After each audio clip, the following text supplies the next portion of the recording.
The reveal of Blood Message didn't come with the hype of a new Rockstar game, or the legacy weight of a From Software sequel.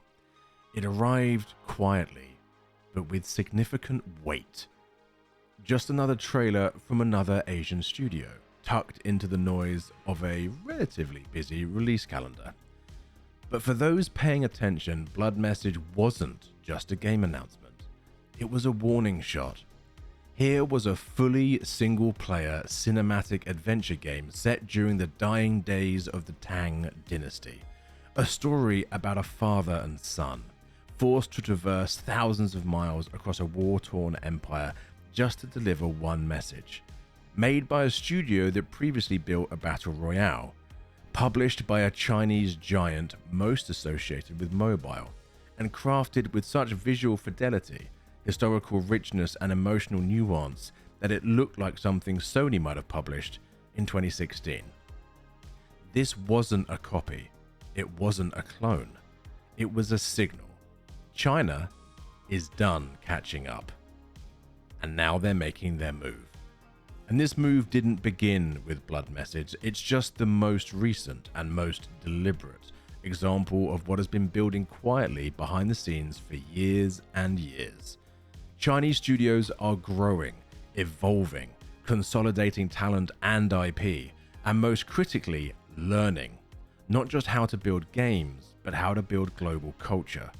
And while the West has been stuck in a cycle of sequels, service games, and studio closures, China has been preparing. This is the story of how we got here, and why Blood Message might be remembered as a turning point in the gaming industry. At first glance, Blood Message could be mistaken for an attempt to mirror Western prestige gaming, the third-person camera, the gritty emotional tone, the artful lighting and expansive visuals.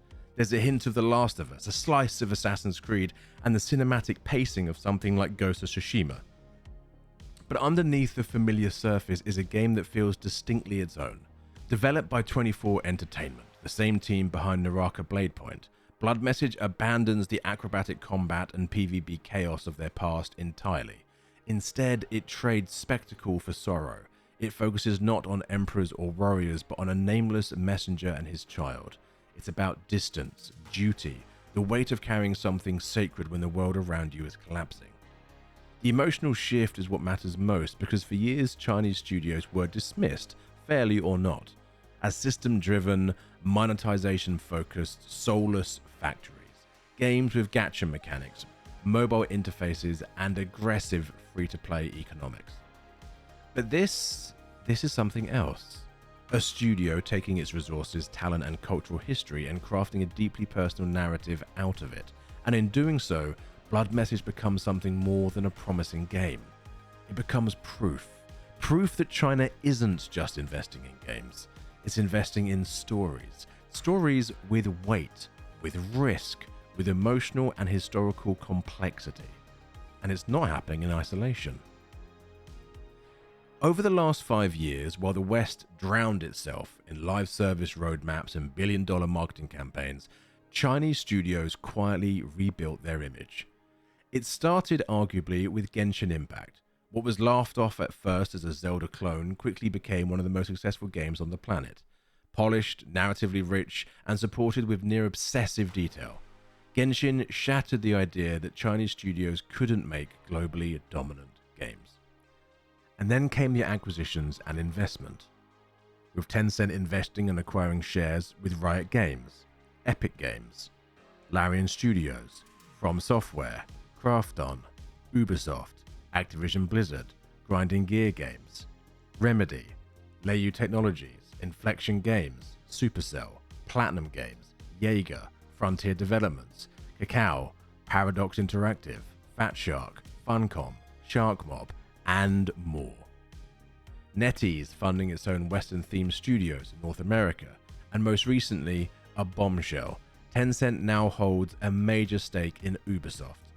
Over 20% of a new carved-out Ubisoft entity focused on Assassin's Creed, Far Cry, and Tom Clancy IP. Ubisoft's creative soul now partly under the wing of China's biggest tech empire.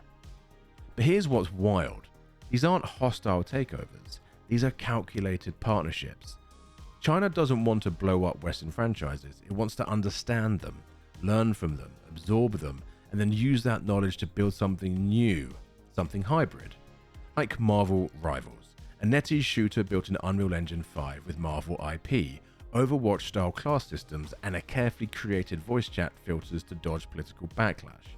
Say what you want, but there's no denying the engineering and polish on display. It's made by a Chinese studio, designed for Western tastes, and already generating massive interest despite internal layoffs and overseas studio shutdowns. Why? Because China knows the West isn't where the production talent is anymore, but it is where the audience still lives. So they're bringing the fight to us. Look deeper and you'll see a flood of AAA Chinese games poised to explode over the next year. Black Myth Wukong is already a legend, a Souls-like based on Journey to the West, made by a mid-sized Chinese studio with no prior breakout hits. The trailers looked better than anything From Software has made. The combat is snappy, the enemy design is grotesque and mythologically rich, and the story doesn't just pull from cultural heritage, it celebrates it. It's not trying to fit in, it's trying to stand out. Then there's Wuchang Fallen Feathers, with its dark fantasy setting in Ming Dynasty China, brutal pirate-themed boss fights, and a female lead carved from a different mold from the cookie-cutter protagonists of Western action games. Phantom Blade Zero, a blend of cyberpunk and traditional swordplay, looks so good at its reveal people thought it was fake. It wasn't. Delta Force Hawk Ops is Timmy's attempt to bring a Western military shooter back to life. Not a mobile clone, a full-budget, high-octane FPS built with console-first design by Timmy, the Honor of King devs. Think about that. And finally, a game like Tides of Annihilation, still under wraps for the most part, but rumoured to be a reimagining of a Western myth through Chinese design, built in partnerships with ex-Ubisoft staff and currently undergoing real-world location scans in Europe. None of these games are small bets. They're the results of years of research, recruitment, and cross-cultural design, and they're all coming within the next 18 months. This isn't a trend. This isn't an outlier. It's a full-blown, carefully curated pipeline. And while China rises in the gaming space, the West stumbles.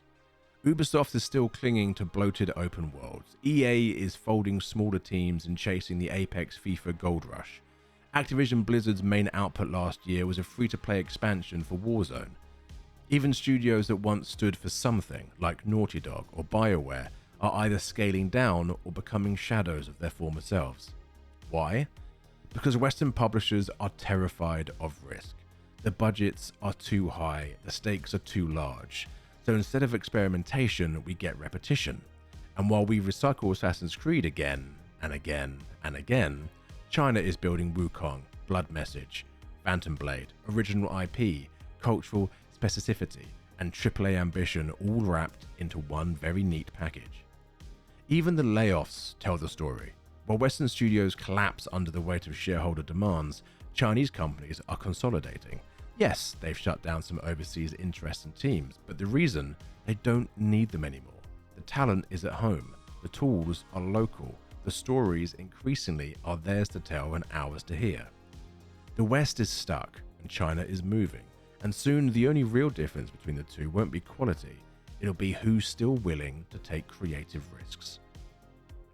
Blood Message isn't the best looking game in the world. It's not the flashiest. It might not even be a massive commercial success, but it doesn't have to be, because what matters is what it represents.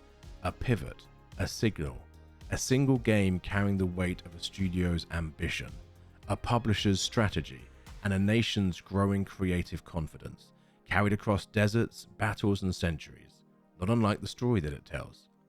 And while the West keeps running from the past and betting on trends, China is building, investing, crafting, and most importantly, it's listening. The takeover isn't loud, it's not even obvious yet, but if you're paying attention, you know. The message has already arrived. But I would love to know what you think. What do you think of the upcoming titles coming out of these newer, established Chinese studios? What are your takes on the acquisitions going on from NetEase and Tencent? And are you looking forward to these games? Personally, I cannot wait for Blood Message. It looks absolutely incredible. The movement reminds me of Assassin's Creed at its absolute best. And as always, please, if you've enjoyed the content and the video, like and subscribe. And until next time, something, something, something.